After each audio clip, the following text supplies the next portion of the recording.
actively trying not to be on my screen whatsoever. So I've been, if Mm. if there was No, that's anything good. that was like remotely an emergency, I would just like hide it behind my thigh and look at my screen like this. I didn't want him seeing me Well, looking at my screen. But yeah, yeah. yeah. So that's a good segue into our topic today, which is a parenting win and a business win. You know, just to get the vibe going. But I will say one thing you and I talked about last week, which was less screen time in front of the kids, which obviously running a business really difficult to do. Um, so right now we've implemented no screens at dinner, so no one's allowed to pick up their phone We have at the dinner same one. time. Yeah. And then no screens in the playroom. So if you're playing with the kids in the playroom, no screens. So my parenting win for this week is a change of language. So something that I saw online somewhere. And I have to admit, I try a lot of little tactics that I learn online.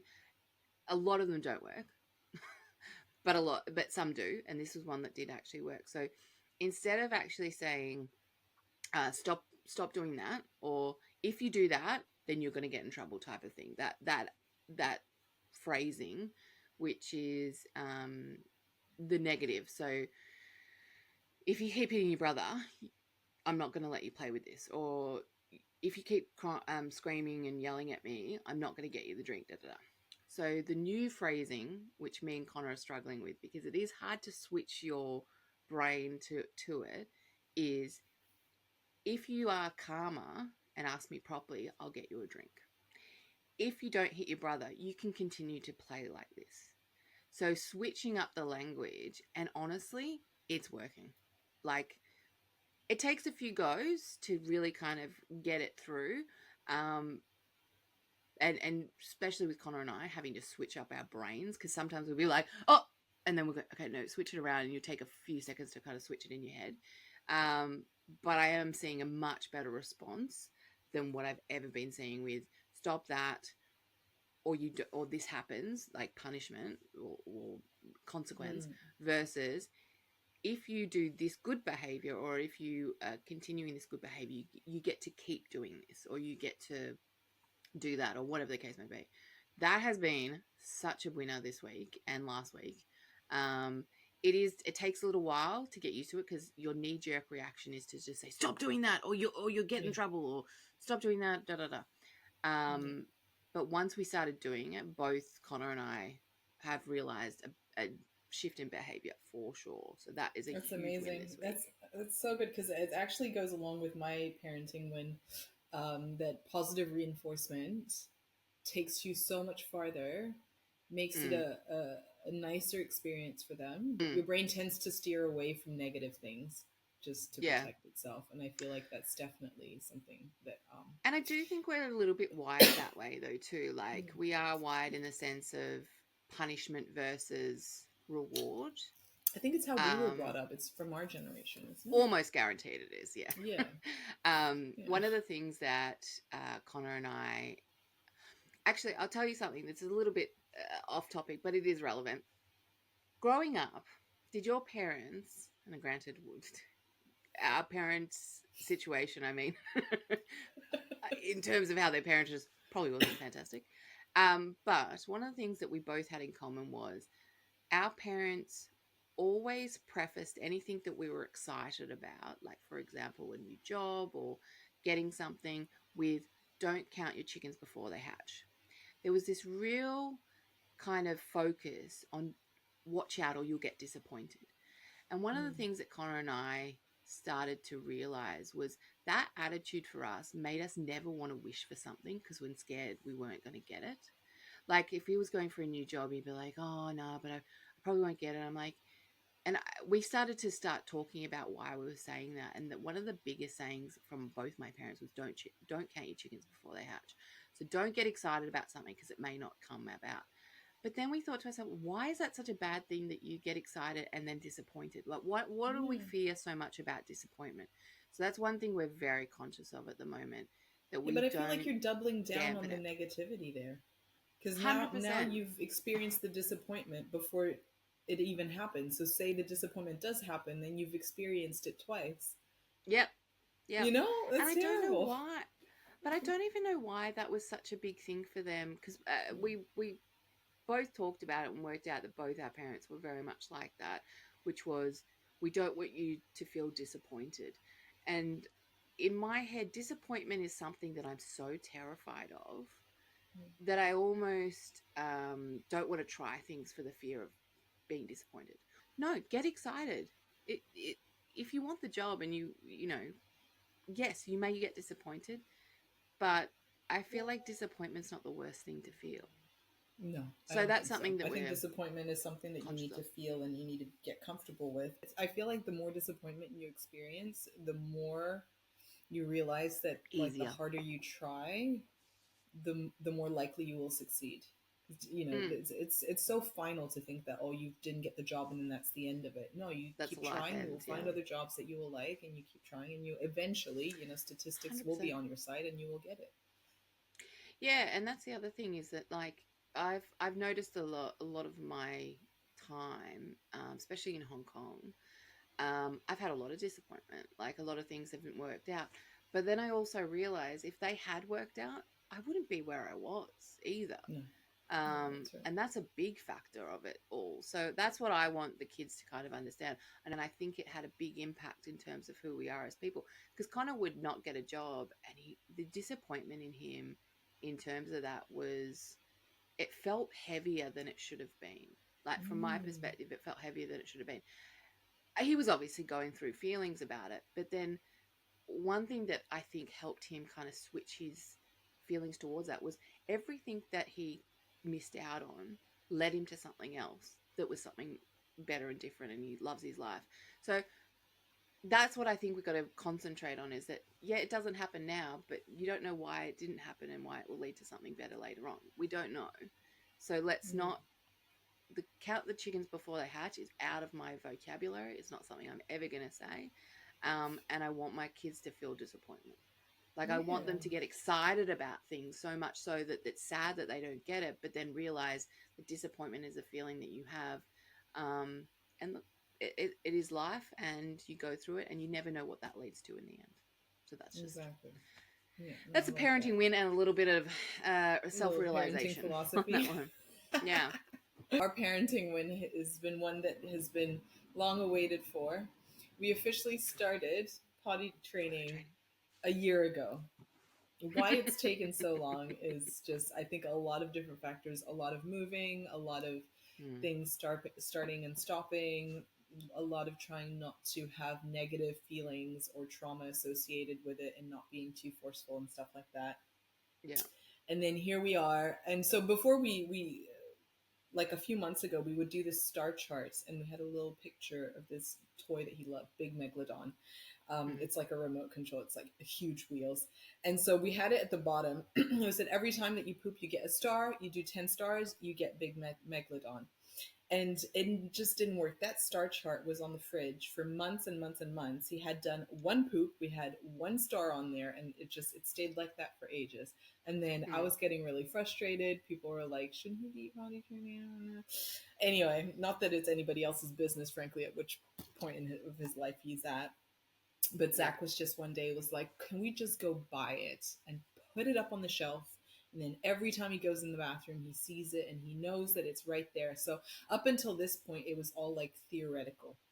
And there's Mm. something that we've You really couldn't see realized it. is like for us, theoretical works well because our brain is wired, it's finished, it's you know what I mean, like it's fully developed. Mm. It's so silly for us to assume that at that age they could have like a theoretical Do the theory same. and run off of it and have their motivation based on that. So the Mm. fact that he did that, and then in literally a day he'd done like 5 poops. I don't even know how that happened. It was a bit He's of just a like like unpacking it in. he's like, I was just thinking like he's cutting I them was and then saving saving all it for this. later. I was like, you couldn't possibly do that. But anyway, we were Swirling my very poop away. impressed. Yeah, and so within 2 days he got his big megalodon, and now we're continuing the potty training obviously because it's a bit hard with when you're receiving like an Moving. actual Ah, thing yeah. for doing the deed. So now we're doing M&Ms and sugar-free candies and stuff like that, and then we're upping the Mm. ante with like an even bigger toy. That's probably not the best idea for our wallets, but like the improvement in such a short amount of time versus how long we've been at this, like I will Yeah. throw any money at him at this point just to keep Yeah, it I was going going. to say one other thing about that, because you bring up a good point. So we started the star chart as well, because we originally started with treats every time they did a behavior that we found positive, or the toilet, or things like that. And we were just handing out candy left, right, and center at that stage. And we're like, okay, this has got to stop. Because what they have to realize is that, you don't get a reward every time you do something good. There's that whole, all I kept thinking to myself was, mentally, can't be great at this point. They're Yeah. learning that, like, every time they do something good, they get like a reward. And I was like, Yeah. yeah, that doesn't feel like it's going to go well for, the later years.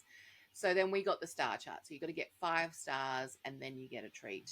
So that's the prolonged waiting, the Mm. satisfaction, that whole thing. And I Yeah. think that actually does work quite well, Mm. especially with my very defiant daughter. My son does not give a rat's about it. Only when Evie gets stars does he care, but he doesn't Mm. overall think about it, whereas Evie does. So the best part of that star chart was also that you had something to take away. So there was a punishment that didn't need to be a punishment as such. It was just like, hey, you got this stuff for behaving well, but then you had, poor behavior, hit your brother, whatever it is. So I'm just going to take this star away and you can earn it back again when you. That was really good because originally we had done things like you can sit on the step for 5 minutes or whatever it was, which time is nothing of what they care about. And she would lose her mind at that. Now, she does lose her mind when she loses a star, but it's a lot less, I don't know, aggressive, I guess, to some degree. It's kind of like, well, I Mm. guess I can earn it back type of thing versus sitting on the stair. And Mm.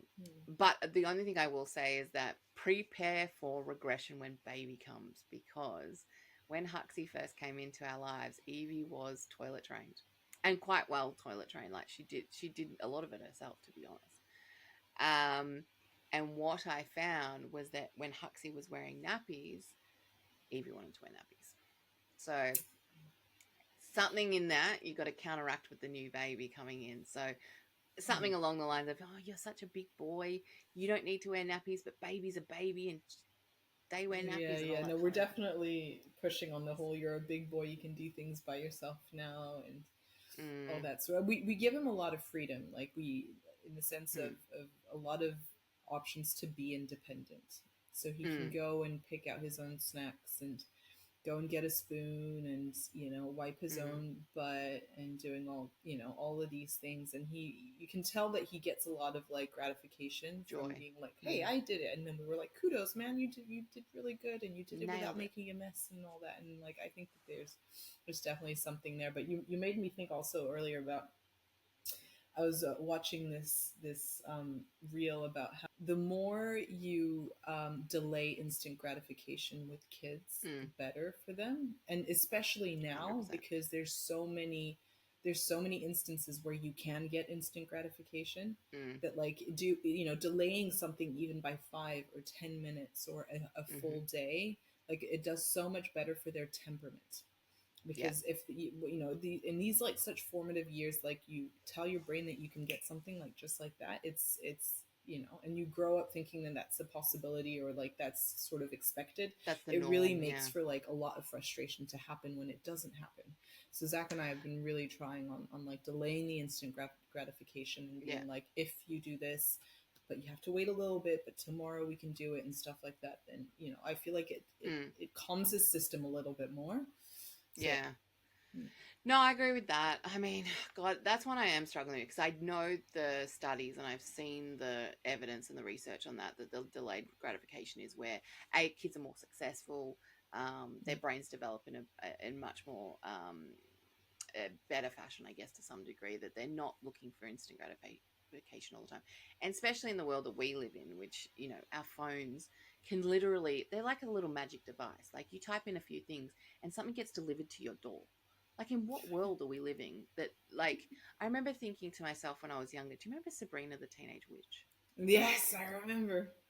I used to think to myself all the time, imagine if I had that power that I could just go bing and something was in front of me. I'm now an adult with a phone and a credit card. I got that magic. That magic is there. It's That's so crazy. true. I know, that's Um, insane. just imagine what it's going to be like when they're adults. It's going to be Mm. smoother, better, faster, the whole nine yards. Honestly, Um, in their childhood, they're gonna see the smartphone in the classes. It's not they're going to gonna, be yeah, instant it's going gratification. to It's be going to be uh, gratification 24/7 all the freaking blink. time. Yeah, yeah, yeah. Yeah. That's a good parenting advice I got at one stage, which was I was stressing. Oh, I wasn't stressing, but I was talking about social media and kids and stuff. I was like, oh God, you got to start it early where you talk about social media and stuff. And my friend goes to me, mate, by the time your kids are that age, ready for phones, it's gonna be something so different. Like you can't even Mm. talk about what the social media challenges are today because they're going to experience something vastly different to what we are now. So don't stress about it. Just don't even think about it Yeah. until you get Adapt. to that stage. Adapt as fast as you can. Yeah, adapt or die. Yeah, that's Um, right.